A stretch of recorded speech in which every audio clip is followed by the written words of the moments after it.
Sa Barangay Lourdes Northwest sa Angeles City, pinamalas ng mga residente ang diwa ng bayanihan matapos silang magkaisa upang maapula ang apoy na nagtagal ng halos 3 oras na tumupok sa ilang kabahayan nitong linggo ng hapon. Mabilis rin ang naging pagresponde ng Bureau of Fire Protection sa lugar na pinangyarihan. Agad namang nagpabot ng tulong pinansyal ang pamunuan ng barangay sa 9 na pamilyang biktima ng sunog na tumanggap ng tig sa 10,000 pisong financial assistance maliban pa ang tulong upang may pambili ng materyales na pampagawa ng kanilang mga nasunog na kabahayan. Nagkaroon nga po ng insidente ng sunog dito sa aming barangay sa Lourdes Northwest at 9 na pamilya po yung apektado rito.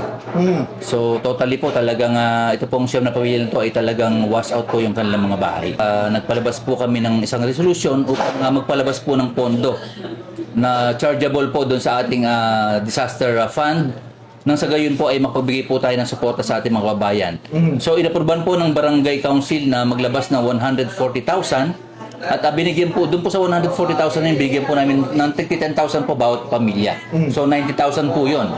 Yung po natitirang 40,000 ay ibibili po namin ng mga semento na po, para po bigyan naman sila per pamilya po ng mga semento. Ang punong barangay na si Nicanor Soriano inilaan din ng 1 buwang sahod upang ibigay sa mga pamilyang nasunugan. Bilang personal po na tulong sa ating mga kabarangay ay ino-offer ko po yung aking 1 buwan na sweldo para po pandagdag po sa pambili po ng inyong mga gamit po sa inyong mga bahay. Gusto ko rin po magpasalamat sa ating City Mayor, kay Mayor John Lasatin, dahil nagpadala na po siya ng tulong pangina na mga food packs mula po sa ating CSWDO.